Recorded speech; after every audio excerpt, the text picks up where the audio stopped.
I'm Tom Malingo, along with Susan Bryanton. We're the operating partners of Brandjectory. And if you don't know what we do at Brandjectory, we'll talk about that in just a moment. If you're not speaking, please make sure to mute your microphone so that we can all hear from Jeff when we get started. If you don't know what we do at Brandjectory, I see some of our Brandjectory members here, but what we do at Brandjectory is we offer really valuable education and insights for entrepreneurs in the CPG arena.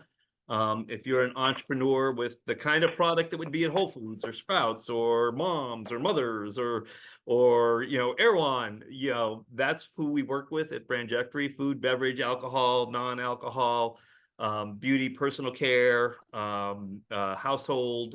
We have some pet products. And we do work with some Echo Clothing and Intimate Care brands. So all those are part of Brandjectory. We have about 100 brands on the platform, 700 investors in our network. We offer virtual meetings like this every month, 6 or 7 of them that get you engaged as a founder with investors and with industry experts, and work together to problem solve and have founder investor meetups, practice pitch sessions. If you want to know more about us, there's people on the line here like Jason McAlpin and Stephanie Kriebel, who are members, and I'm sure they'd be happy to answer any questions in the chat about the value of Brandjectory for them. But what we do also is bring you folks like Jeff Lovering. Jeff is an expert, and I'll turn it over to a minute to introduce himself. But of course, if you want to know more about Brandjectory, you can go to www.brandjectorynow.com. You can reach out to me at Tom@Brandjectory. You can reach out to Susan at Susan@Brandjectory. We're happy to talk to you. And when we do talk to people, whether you join or not, we're always happy to offer a little bit of advice, hopefully a little bit of direction, or answer a question for you that gives you some value for the time that you spend with me or Susan. So with that, I am going to first off thank all of you for being here and thank Jeff for being here. Jeff is an expert in all the things he's going to talk about. That's probably the best way to say it. He's been doing it for a number of years. We share a common background of being math nuts. So that's something that we have in common. And both, living in essentially the Great Southwest. But other than Jeff is a pricing expert, and he knows what to tell you about how to price, how to create your pricing, how to manage your pricing, how to price for your effectiveness in producing, the right kind of cost margin and cash flow. So with that, I don't think Jeff needs any more introduction that he can't add to himself as to, what he's going to be talking about today and his background experience. So with that, Jeff, it's all over to you. Hey, Tom, I appreciate it. Thank you, everyone, for joining. I noticed there's quite a few people with your cameras off. That's great. I will be watching the chat. I'm going to ask for a little interactive activeness today. There's a lot to talk about pricing, and as a few of you might know, pricing touches so many things in the CPG space. I mean, it drives your financials, it drives your brand positioning. And so there's a lot to talk about. I could literally spend a semester talking about a bunch of stuff. I've been doing this for 20 years. I've worked at pretty much every size of company, from pre-rev all the way to multinational. I've done everything except free weights, meats, cheeses, and fruits and vegetables. So if it's got a UPC in the grocery store, there's a really good chance that I've looked at the data and done some pricing work on it. I do this for fun. So it's not just a 9 to 5 for me.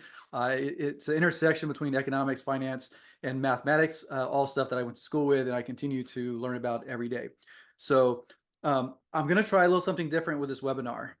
So we're going to get to about 4 pages in, and I'm going to ask you to put something in the chat.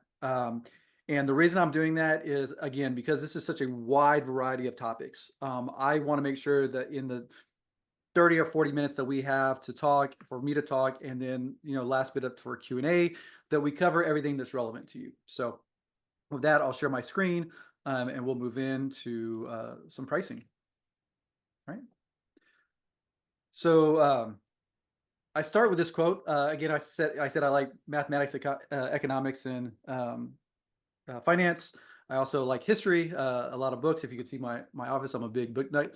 So this quote, I'm a big believer in business that you can control what you control and you can only influence what you can influence. And so pricing is a lot about what you can control, what you influence. And when we get into some of the things around, how do you set your price? How do you negotiate? There are some things that you control, and there are some things that you only have influence over, right?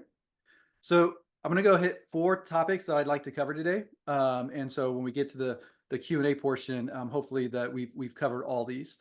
So the first one's going to be pricing is not just number, it's a strategic tool, right? It's something that is long-term. It supports your objective. It's just not tactical decisions.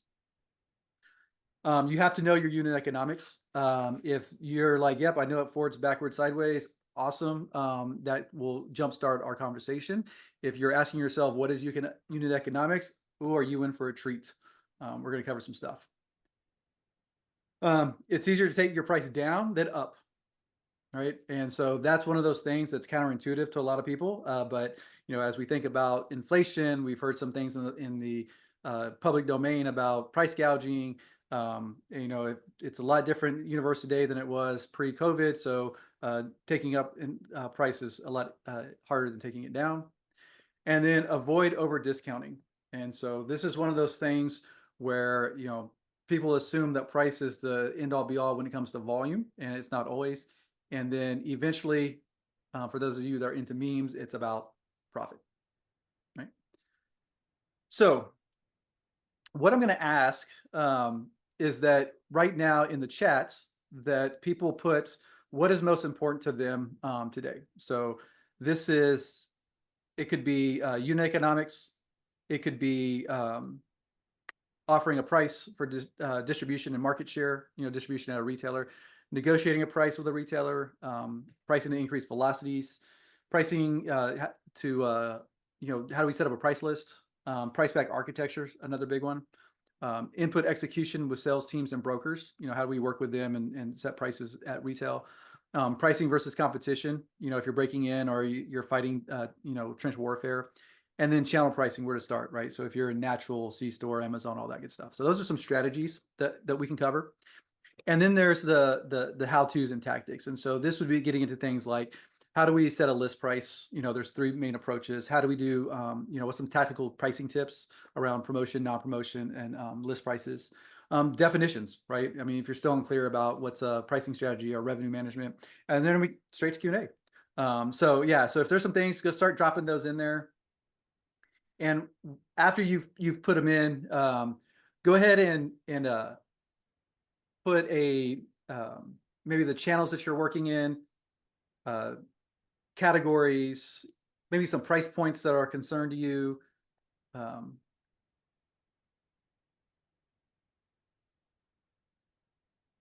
Okay. See some numbers coming in. Give it a few more seconds.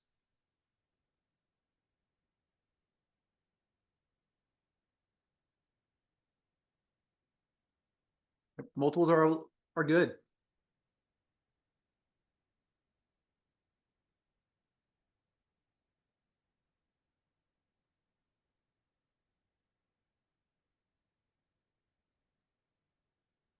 As you know,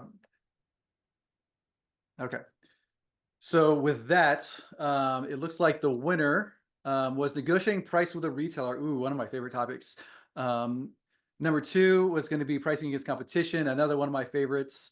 And then it looks like channel pricing. Okay, so hopefully I'm going to stop it there, and hopefully we can get into those 4. Like I said, we got 30 minutes, and then of course there's always something that we can do in the Q&A. So if you want, you can take a screenshot if we want to come back to this, or I think Tom had put it in the chat.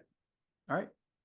So I tricked you a little bit. I am taking your suggestions, and we're all going to get hit on those topics.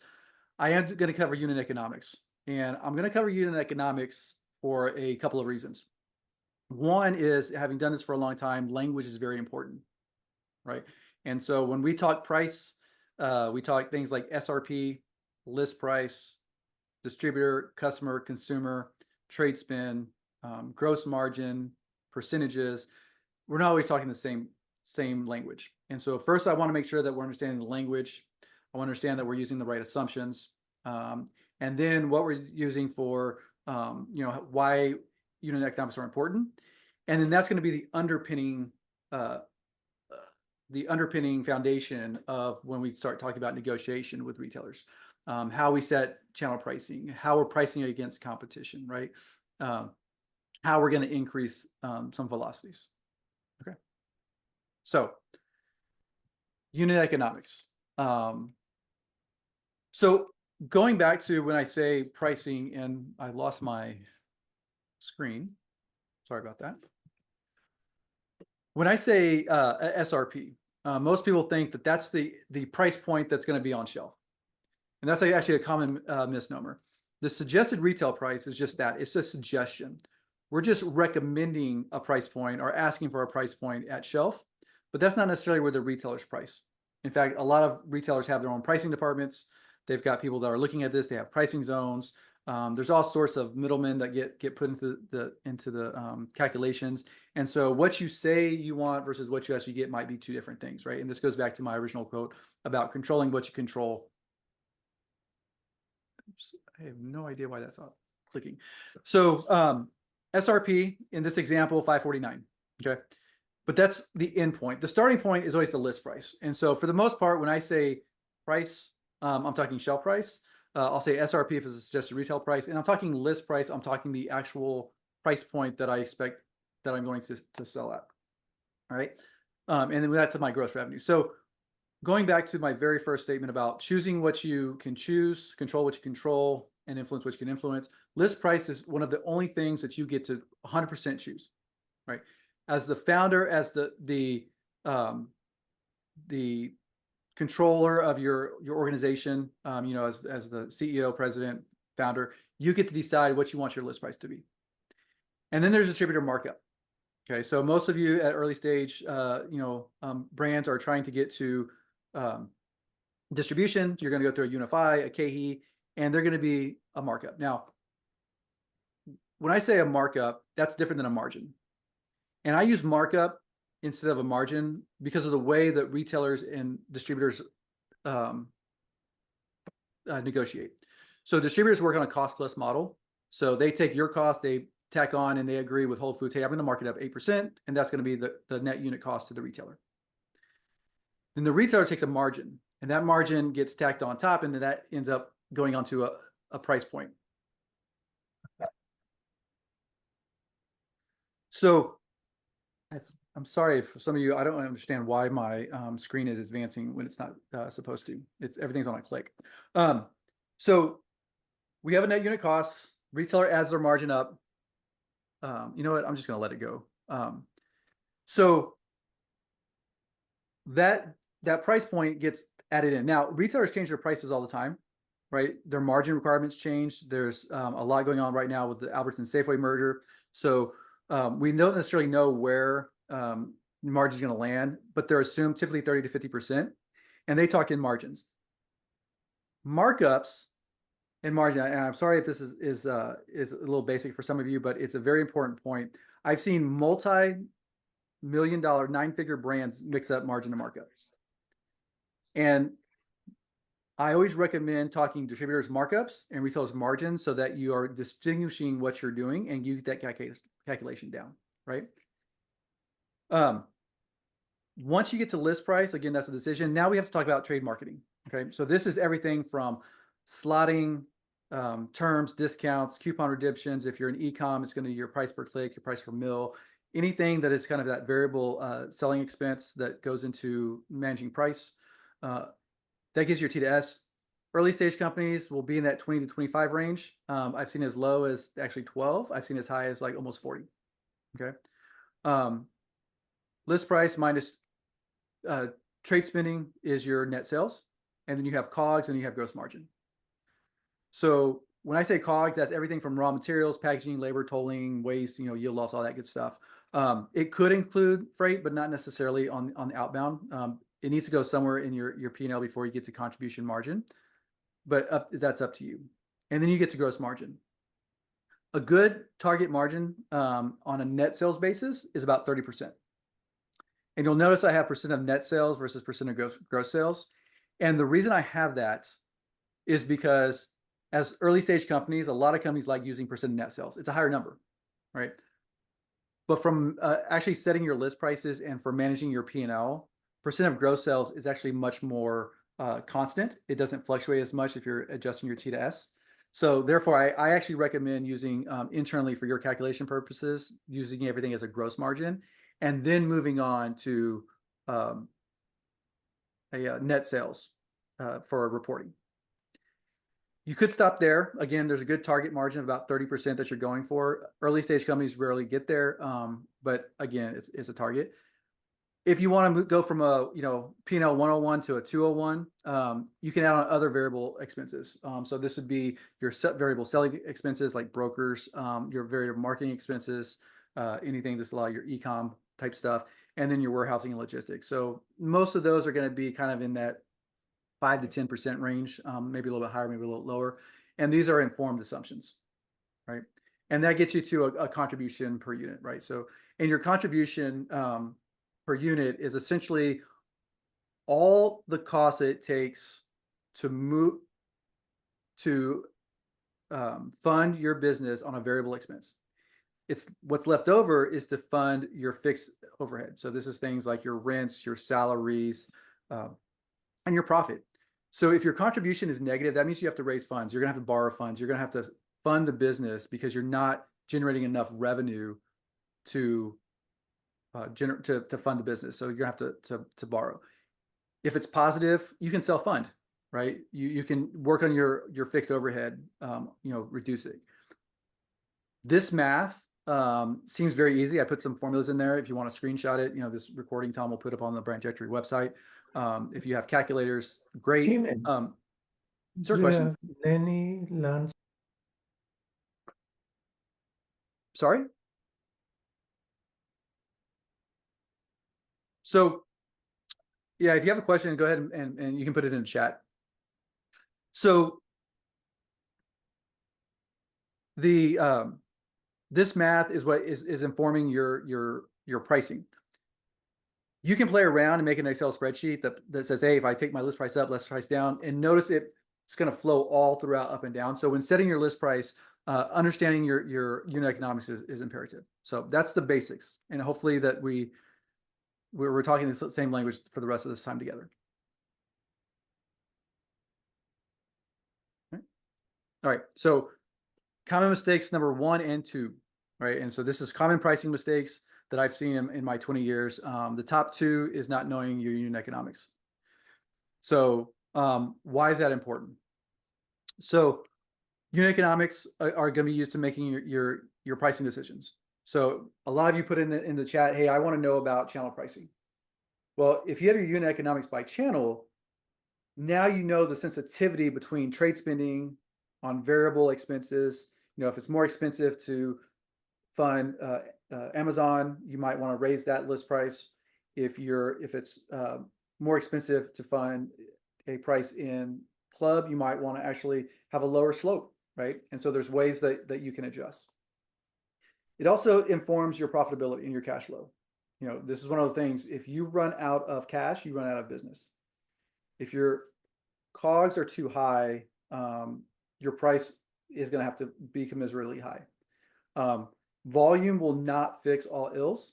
So understanding those unit economics that, yeah, you might be able to lower your tolling by buying a bunch of product, buying an extra truckload, but now you've used all your cash.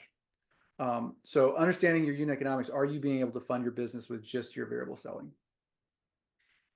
It also helps with negotiations. And you're like, well, how does that help with negotiations? Well, the sensitivities in your P&L, right? Where you can lean in, broker expenses, negotiation with your co-mans, knowing how much trade you can spend. If retailers are asking for more money, how much you have to work with on your contribution margin or your gross margin, whatever you're setting your objective. And again, please don't mix up markup and margin. Okay. So number 2 is not revisiting often, right? We constantly are having increases in cost of doing business. Sprouts is asking for additional 6%. Sprouts, Ahold is asking for VIP, Kroger, all the retailers are feeling pressures. It comes down to manufacturers. They're gonna be asking for money, right?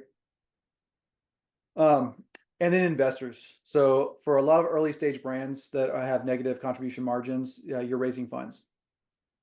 A lot of investors, and I've sat in on the board meetings, I've been the investor that says, hey, why you price this? Why don't you do this? Why don't you do that? Like, and by having your unit economics, now you are talking from a shared truth, and you can get feedback on setting objectives and asking for funding. So if they're going to give you some money, you say, look, this is what I need to use it for. My costs are just out of whack.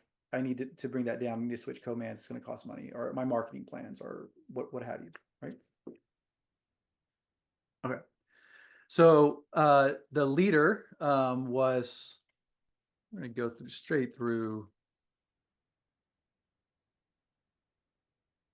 to number 10. That was the winning one. Okay.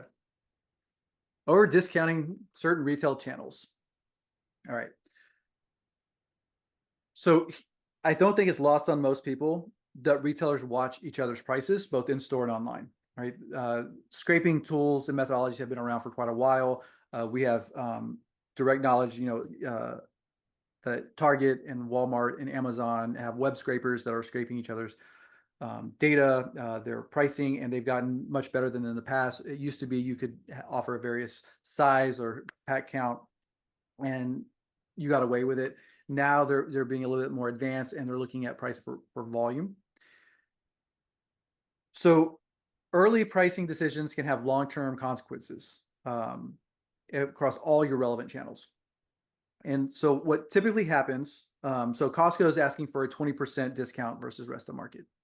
Walmart's asking for a 15%, that they want to beat 20% of the time. What best practice? Okay. Best practice is before you offer anything to a Costco, to a Walmart.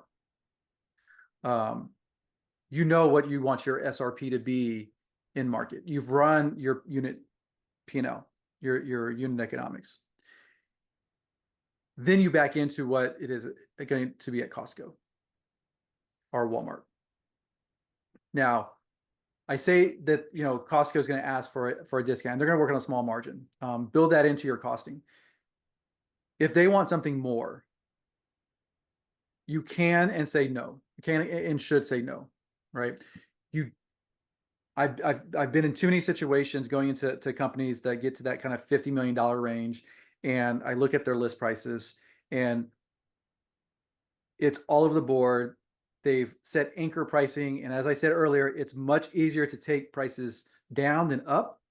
And so if you've set your anchor too low, you're not going to be able to raise prices enough. So you've now compressed your entire set. So typical recommendation would be set your list price, or set your list price to hit an SRP in a grocery. Use that to set your Walmart price. Use that to set your club price. Target's going to sit usually a little bit higher than Walmart. EDLP is going to sit a little bit higher than that, and then drug and convenience are going to be higher than that, right? So this is all about long-term implications. I know I've been in the situation. I've been on the phone with investors and founders that say, "I need cash. I've got to say yes. I've got to say yes now." And it's a tough decision, but think long term, right? If you say yes, you need to readjust all your projections for out. So if you have to give an extra 50 cents at a Walmart, just know now that your grocery prices need to be probably about 25 cents lower than your Walmart, than what you had initially targeted. And that's fine, but you just have to know what you're going to build that into your financials long term, right? And so and then reevaluate your objectives. Okay. Ecom one, and there's quite a few things on ecom, and this is going to be a hot take, but I've had to do it, and it's actually worked out well. Ecom is very expensive, especially if you're shipping something like water or are air, right? Popcorn, anything that's mostly liquid.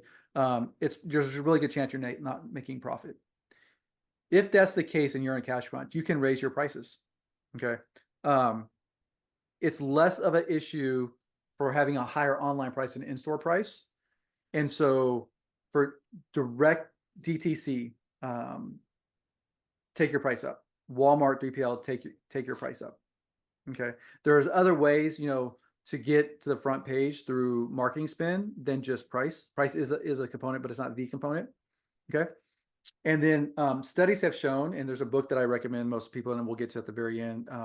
If not, I'll put it in chat. Is your own store, so your website should be about 10% higher than rest of the market. So of all the pricing in market, your e-com store should be about a plus 10%, right?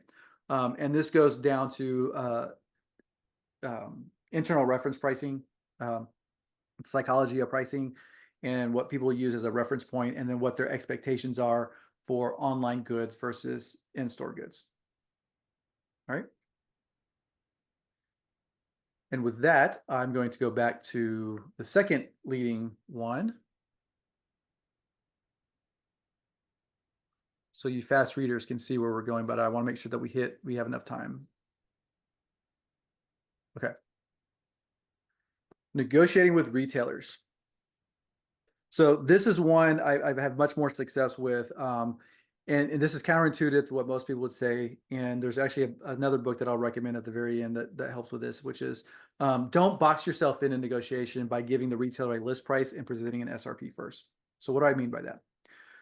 So a common way that people negotiate of a founder is they go in and say, I want, or my list price is X, right? $249. And I think my SRP should be $399.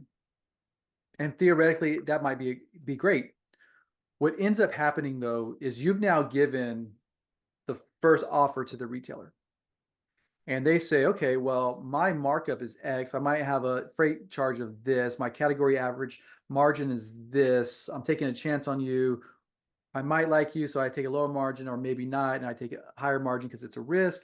And the next thing you know, their calculation comes out at $419. And they say, but you wanted $399 and you are giving your list price. So why don't you just give me the trade funds and fund down to $399? And now they've just decided what your trade spending is, because you're now in a tough spot because you already told them that $399 is what you suggest. So what do you do instead? What I recommend is you treat SRP as a suggestion, but you only present a list price to the retailer and maybe a promotional program that says we'll run 4 ads a year, or 4 TPRs, or 5 TPRs, or what have you. And they're going to ask for SRP. You'll get a sheet from a retailer that says, hey, here, put in your SRP. You can leave it blank, or you can go too high, right? Take whatever your SRP is and maybe add a couple of dimes. Then you start the negotiation, right? And that's what I love about CPG. Everything's a negotiation, okay?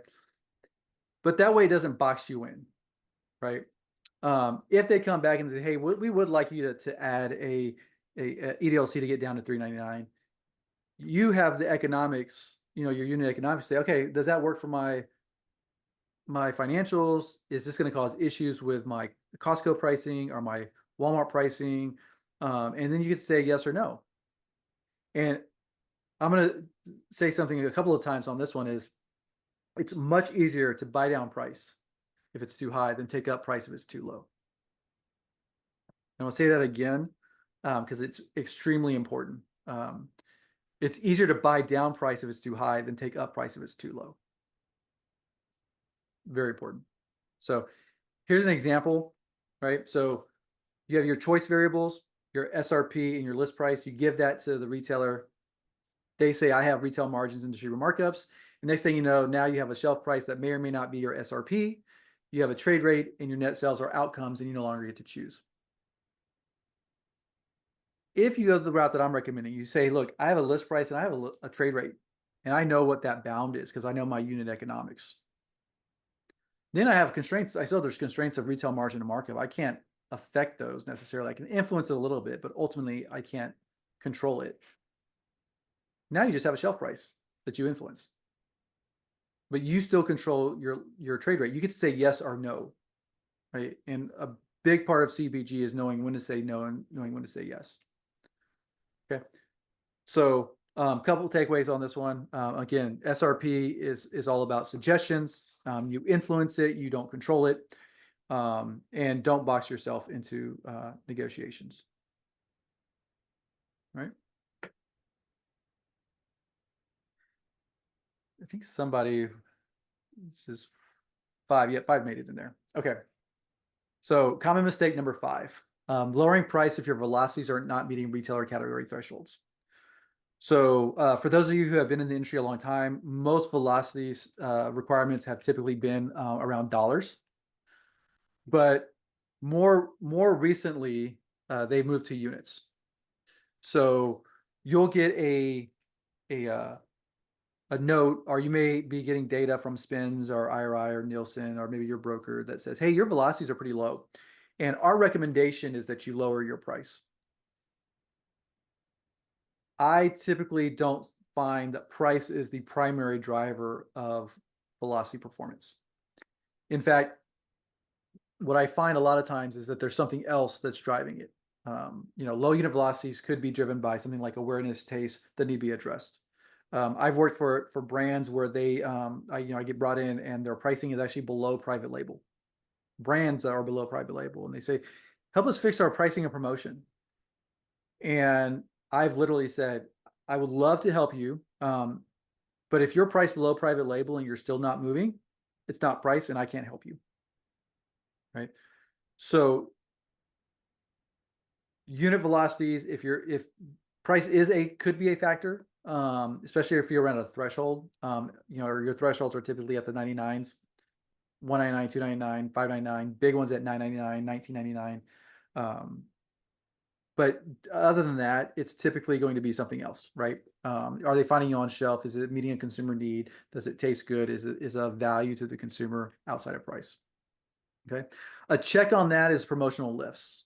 Okay. So it's a good proxy for is your consumer sensitive to price? Okay.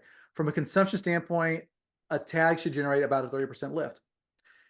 I've seen situations where, through mistakes with a retailer, that they promote at a higher price than the shelf price, right? So the white tag price could be like $8.99 and they promote at $9.99. We see lifts, right? For big brands, we'll see a 30% lift on a price increase on promotion. So if you're not getting a 30% lift, or getting more than a 250, 300% lift on a BOGO or something, if that's your strategy, there's a good chance that price is not the driver. And so don't look to lower price to increase velocities substantially. And in fact, what I find a lot of times is counter, right? So somebody in the field will say, hey, look, if I lower my price, I'm going to increase my velocity and it'll look better on the rankings. If you lower your price and your volume doesn't increase enough, your unit volume, your dollar velocity actually could drop. I've seen it multiple times.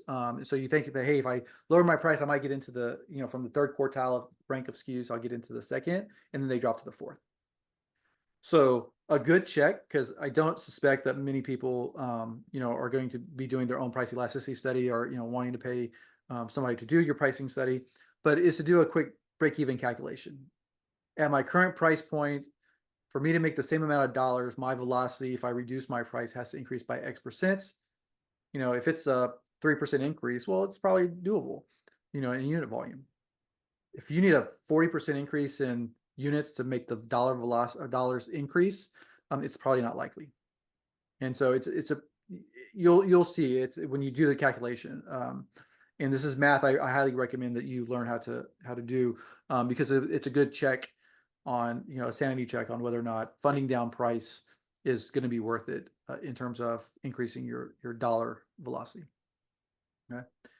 And here's the one, and this goes into the consumer side of things, is it's not a given that consumers remain loyal to low prices, right? So what I mean by that is just because you're low price doesn't mean that that's the reason they're buying you, right? We find this all the time when you survey consumers and you ask them, hey, why aren't you buying this brand? And they think, oh, well, maybe they're buying something else.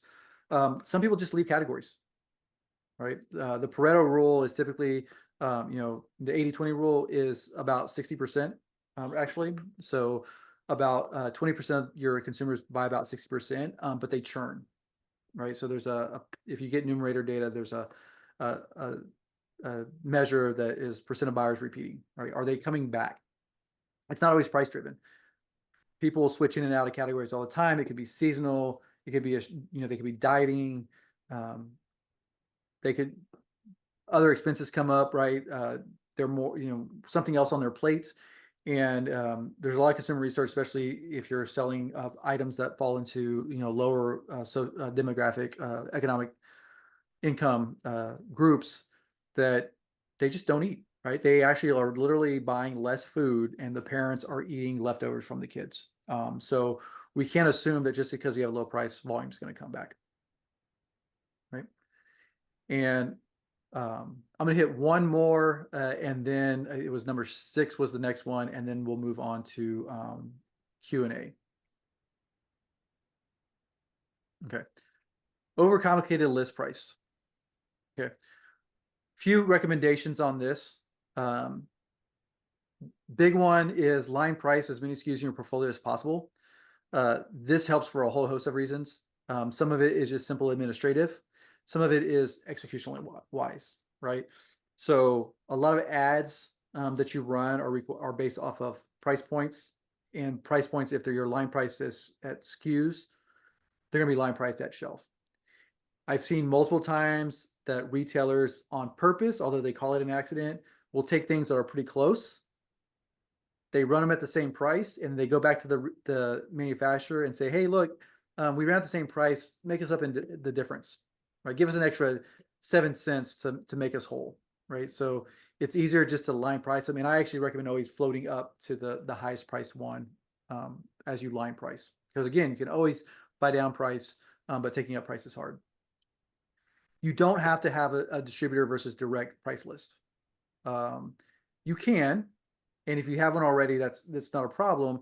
But you have to remember that distributors, Unified, KeHE, have their own host of costs. They're going to have their freight charges, their deductions, their programming, and you still have to spend at the retailer. So a lot of times people say, well, I want the same price in market between distributor, indirect customers, retailers, and direct retailers. But at the end of the day, you don't control pricing, you only influence it. And one of the ways that you can get retailers to go direct as you scale is to say, hey, look, if you go direct, I can give you a lower price. If you're already giving the distributor a lower price and funding everyone the same, there's really no incentive for them to go direct, right? So it has long-term implications there. I also don't recommend volume discounts. You can, it's possible. People like to doing it because it helps with a lot of big companies will do bracket pricing, which means that based on how much you buy, how much you fill it in a truck, they'll give you discounts. For smaller companies, I've seen more issues with overbuying. So Unify will take the lowest price, whether they buy that much product or not. They'll take the lowest price. If they do take the product and you don't turn fast enough, they actually will charge you back on spoils. So there's a bar company that I was asked to help, and they were actually spending more money buying back spoils than they were actually in revenue. So highly recommend not having that. And this is the big one, and I cannot stress this enough. And if you've done this, I probably offer to help you just, on my spare time to fix this, but do not create individual prices for each customer. It becomes an administrative nightmare as you scale. It causes cross-channel conflicts. It sounds good in the moment, right? You're new, you're trying to get distribution, you're making agreements. You don't have a CFO necessarily, or you have part-time financial help. But ultimately, in the long run, having one list price is going to save you a lot of pain in the long run, and it helps with your pricing, right? Your SRPs, what your shelf price is are doing. It helps you with forecasting. All right. It helps you with your trade spending, with your promotional planning. So long-term thinking as you think about where you want to go. Do, don't do individual pricing. So with freight, that people the counter to that is, well, freight's different because I got pickup and I got delivery. Do that as a separate line item on your invoices, not on a price list. Right? And with that, I think we've hit the top votes. So I'm going to stop there, Okay. Thank you, and I'm Jeff. going to turn it over now to questions. Thank you, Jeff. Please place your questions in the chat. We have a few of them. We'll get to those in a second. We will be sharing the recording and the deck to everyone who registered for the event. So you will be able to see some of the other things. Maybe some of the other questions will take us to the other parts of Jeff's presentation. I have a quick one, Jeff, if it's okay. What about pricing within region? What about on the corner of our major corner here? We have a Sprouts, a Whole Foods, a Kroger, large Kroger marketplace with extensive organic and specialty sections, and we have a natural grocers down the road. Okay, so we kind of live in supermarket heaven. What about if you're in more than one of those stores? What should you be considering about pricing? I'm curious. So it used to be, so I'm going to go a little bit far back off, and I'll come back to the question. It used to be a very clear segmentation between the natural channel and the grocery channel. So there'd be this segmentation that says, hey, in natural channel, you want to do this. In grocery channel, you want to do that, right? And what's happened over time, there's been a blending that's gone across. So the retailer, I mean, this is why, I mean, there's Cheerios now at Whole Foods. If you haven't been there, go down to cereal aisle. There's Cheerios, and there's organics and natural products that are in Walmart. So there's been this overlap, and so you're saying, well, why do we how do we structure this segmentation between natural and conventional? And the answer is route to market. And so when you think about regional pricing, it's really going to be dependent on your route to market. So if you're delivering direct, then you're one price point, right? You deliver to one, the direct retailers all have different margins, and that's the segmentation. The segmentation now is going to be route to market and retailer margin. Because of your natural grocers is going to go through a distributor, right? They're going to have markups, right? They're going to be a little bit higher. Kroger, you might be lucky enough to go direct, right? So they're going to be a little bit lower, and then allow them to play the margin game. For you, especially at early stage, I always recommend getting as much revenue as you can, because you have to fund the business, right? You have to fund the marketing and create awareness. Bigger companies, as you get more sophisticated, then you're running your own trucks, right? Your DSD, totally different market, right? Totally different strategy, and one that is kind of, I think that's probably 601 pricing. All right. I have another question, but let's get to some of these in the chat. I think maybe you touched on this one. We have a question about, so should we have different list prices for different channels? And when you consider the pricing on your own website, should the pricing be sure to cover any free shipping offers? So those are questions. I like the last one first. Okay, so on stuff. So there's a book that I'll recommend. If I don't, I'll make sure that it's in the document that we're going to share. Pricing, yes. On your website, I would include shipping in your price. Okay. But I would put pricing as a charge additionally. And then here's the thing that people say, it's like free shipping. Psychologically, you don't want to say just free shipping. You want to have a cost, and you want to put a line through it. Right? Because now it's a loss aversion type thing. Because they're like, hey, I could see if I don't buy, I don't save. If you just say free, people take it for granted. So yes, include shipping in your cost, in your price on your own website, but still add it as a cost that you cross out. So you're basically, it's a little math that, it's the same math at the end of the day, you're just displaying it differently, right? By channel. So typically, yes, especially if you have different, well, it's a little bit harder that if it's the same products, then no, I don't recommend having different list prices. Um, and the reason is as you scale, a lot of retailers will go, they'll be direct, but they'll have a backup supplier through Unify, right? I've caught Albertsons multiple times buying from multiple distributors just during promotion. Who's ever on sale, right? They're buying from off the gray wire. Club is going to be a different pack type, right? I would have a different price for Club, a price list. I wouldn't share that anyone other than Club. And then if you're selling the same UPC to a bunch of different a bunch of different channels, I'd have the same list price, right? Because you always can Okay. buy down, but it's hard to take up. I think I've said that Okay. before. All right. Another question we have here is finding that spoils are charged back at the full distributor price, what they would charge to the retailer rather than the distributor price that they originally paid. Yes. Um, so we have to understand that KeHE and Unify don't make money on selling product. They make money on fees, fines, and any other way that they can, bank fees. It's not product, and they're not shy about it, right? Especially Unify. There's Unify's new program, the was it SGP now, SSA, SSG. I've seen so many acronyms for it now, but I think it's at the SGP. Is supposed to change this. So slotting. So this is another tidbit. Is I always recommend that you have this lowest pack count case when you're starting out, because free fills are based off of cases, right? One case per store, two cases per store. And so if you can fit 18 units in a case, but you also can sell a six, guess what they're going to use? 18 as the free fill. So you want to use a six.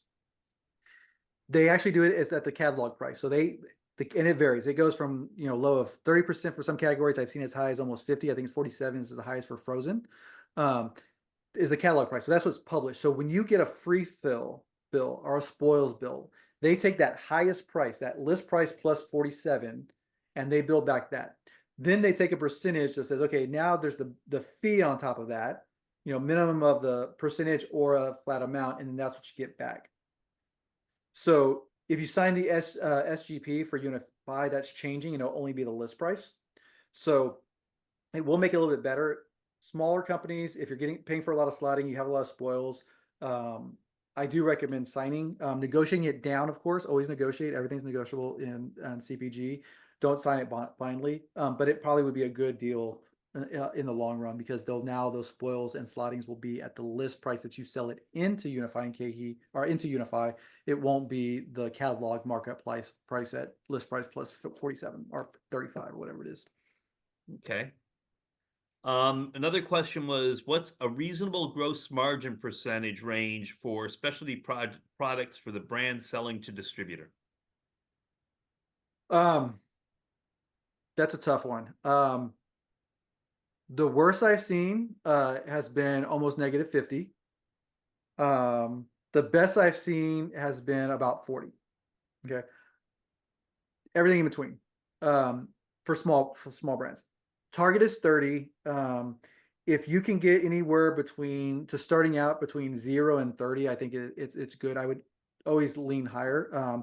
But it's kind of one of those things. There's a Japanese principle of Kaizen. Always get better.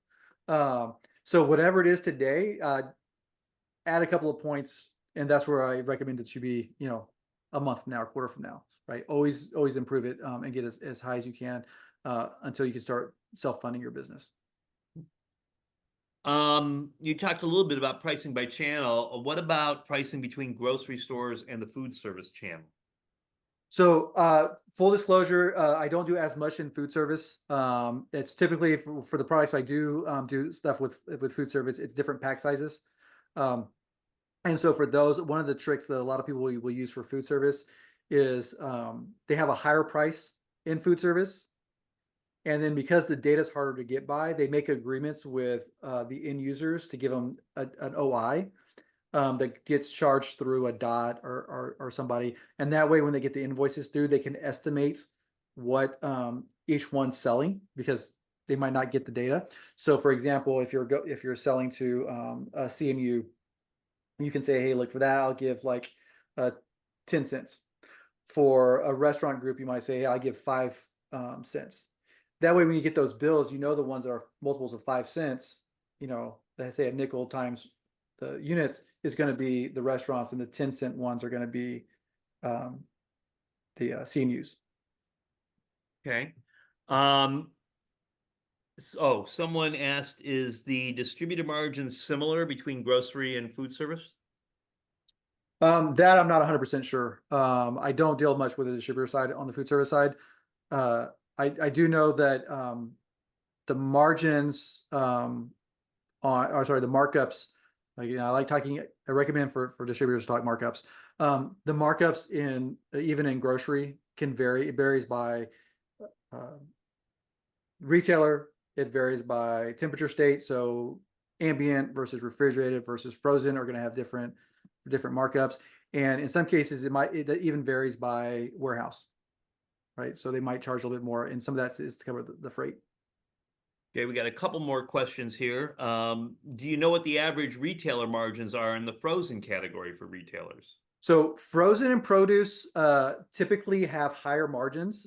They're typically in the upper 40s to 50. And the reason for that is electricity. So they'll take higher margins. And then produce just has high spoilage. So you're going to see higher upper 40s, typically 45, 50 in those.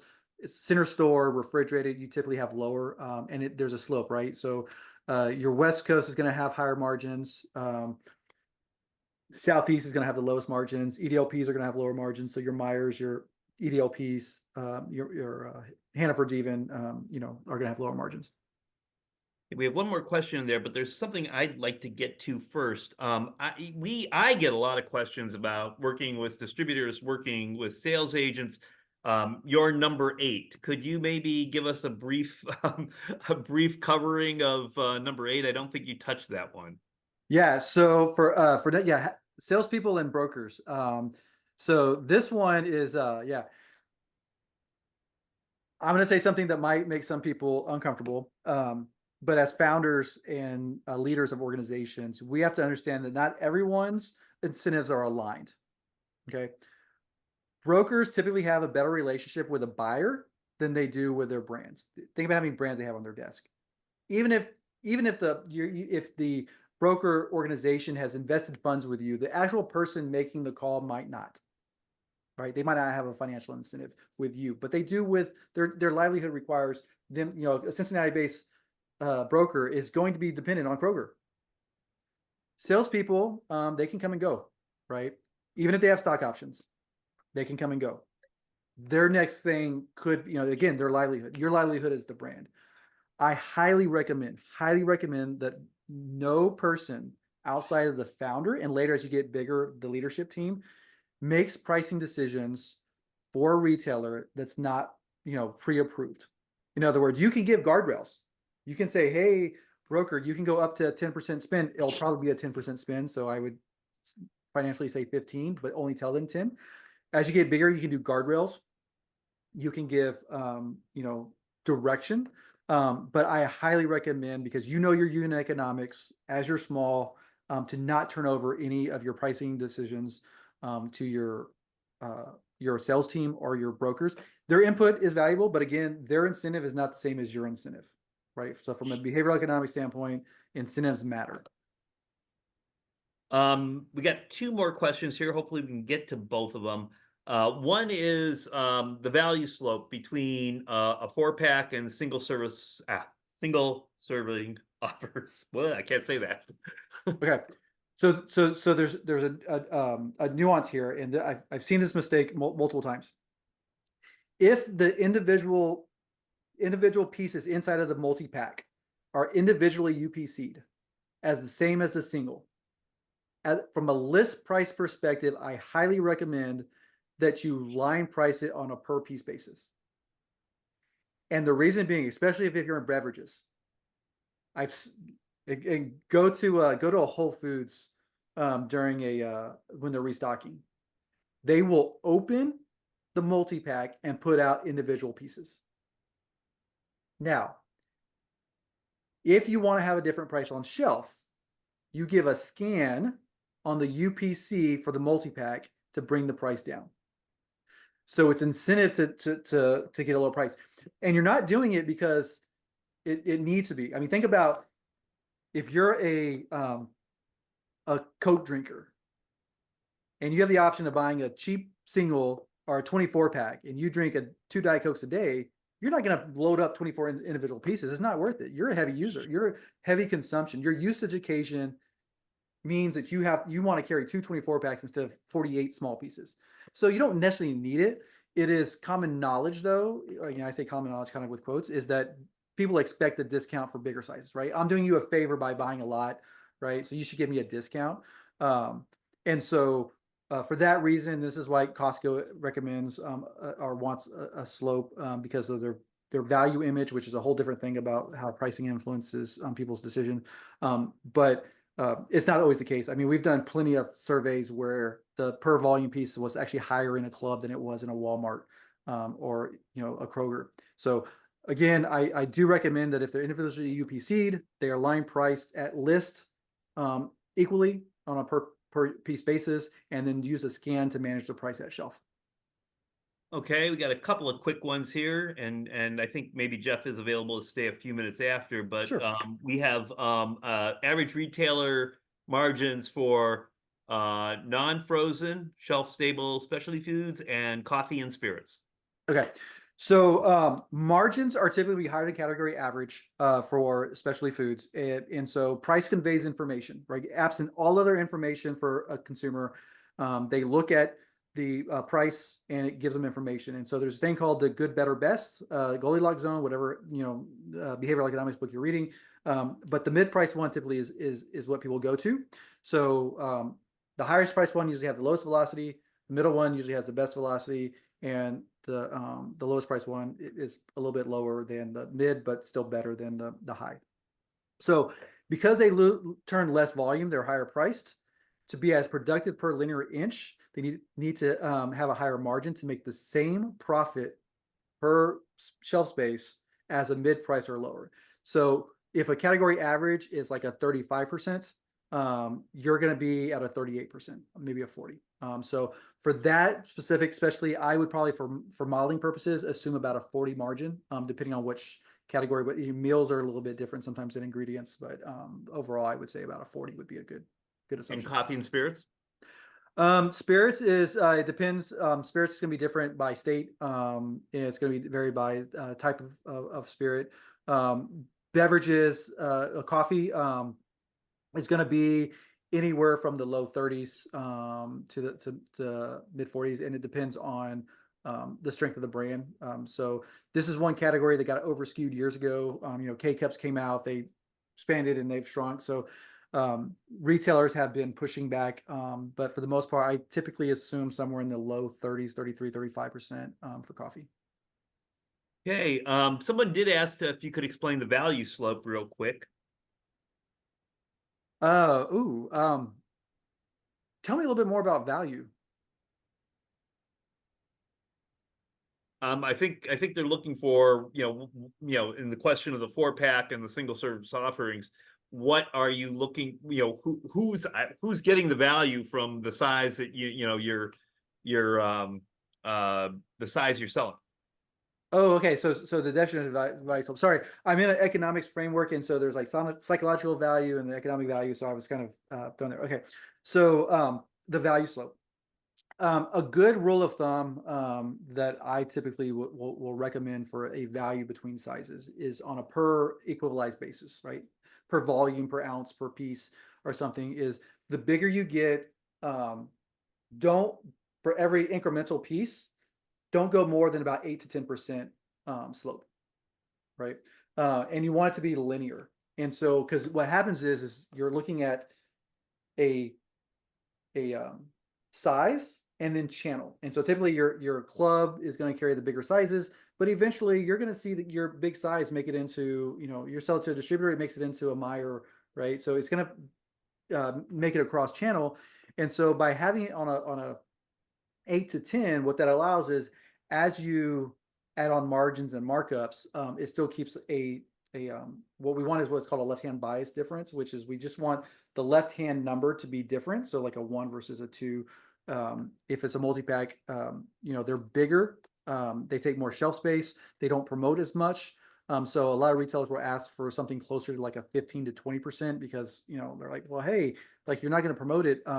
But the comeback is, well, you can't restock it. Like you pack out 4, I move 2 units per store per week, run a promotion. I can't get more than 2 more units. So take the margin because that shelf space it's occupied by a lot more. So I've seen a lot of brands where the retailer says, hey, look, I want to take you to a multi-pack. And they switch to a multi-pack and they actually will lose volume because of the out of stocks. So from a value perspective, unless it really takes off, I typically 8 to 10% per volume on pack sizes. Last question. One broker wants to have one price for all their accounts. Is this normal? Within a channel, absolutely. It is not unheard of. Now, this is where knowing your unit economics is very important because if you're thinking like, well, maybe I give a lower price to this account or another one, take it to the highest one. You can always, and this goes back to the thing is, you can always buy down price, but it's very hard to take up price.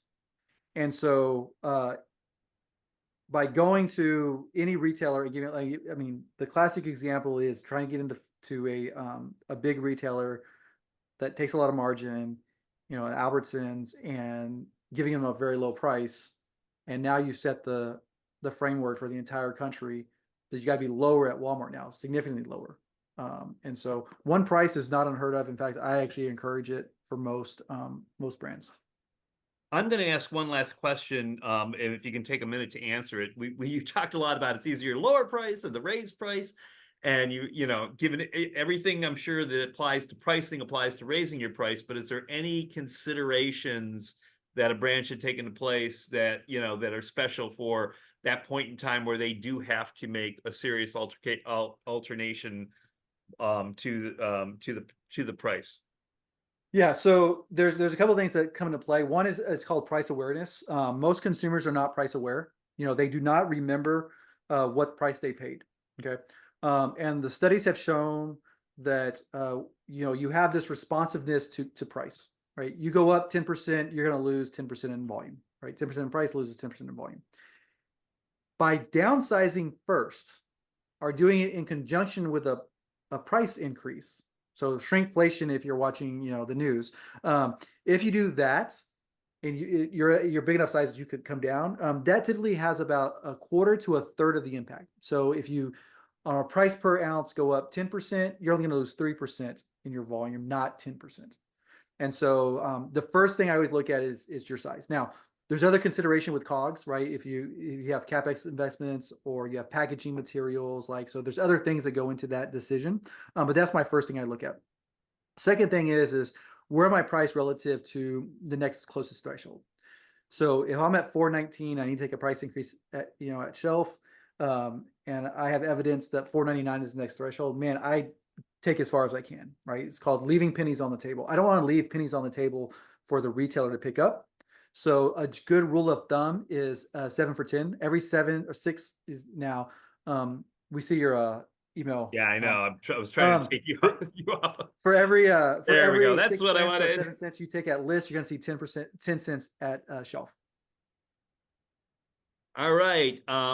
We're at 12:06. I want to thank everyone who stayed on the line to hear the rest of what Jeff had the opportunity to share with us. I want to thank Jeff for being here and really appreciate him giving us a few extra moments today. There will be a recording of this that we will distribute probably early mid next week, along with the slides, which Jeff has been so kind to offer to us.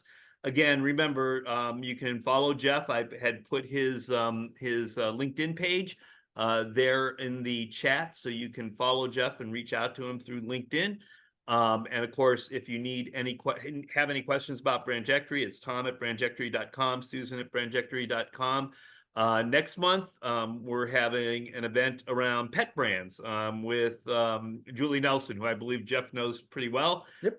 Pretty much an expert in the pet field. So if you have a pet brand or know about pet brands that want to learn more about pricing and channel strategy for pet brands, we'd love to have them there. So with that, thank you everybody for being here today. Jeff, thank you again. And if you do have any questions, just reach out to us. We're always happy to help.